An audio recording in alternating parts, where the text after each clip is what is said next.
A lot of couples talk every day, but most of those conversations are not really about the relationship. They talk about what needs to be done, where they need to go, what happened during the day, or who forgot what. But they don't talk about the quiet things building up between them. They don't talk about the small disappointments, the unspoken hurt, or the distance that is slowly growing. And by the time they finally talk, it is usually because one of them is already hurt. Someone once told me something about their relationship that stayed with me. They said, "In the 10 years we've been together, I don't think there has ever been a time when both of us were calm, sitting down together, and simply talking about our relationship."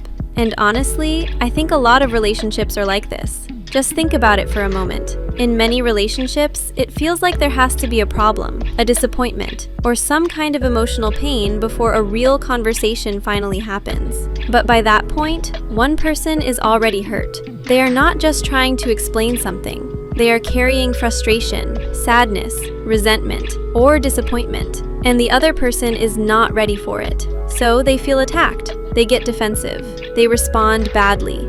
That bad response hurts the first person even more. So the first person becomes sharper, louder, angrier. Then the other person becomes even more defensive. And before they even understand what is really happening, both people are trapped in the same painful cycle. One person is hurt. The other person feels blamed. One reacts. The other protects themselves. And by the end, both of them feel worse than before.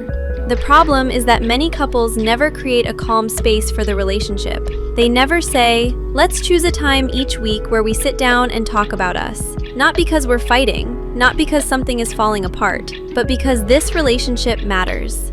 Maybe Sunday evening, maybe once a week, maybe for only 30 minutes. But a time that belongs to the relationship. A time where both people know they can talk about small disappointments before they become big wounds. Because when couples never do this, resentment starts to build quietly.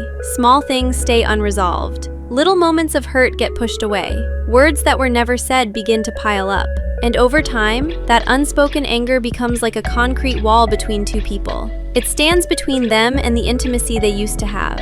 It stands between them and the love that is still there, but no longer feels as close.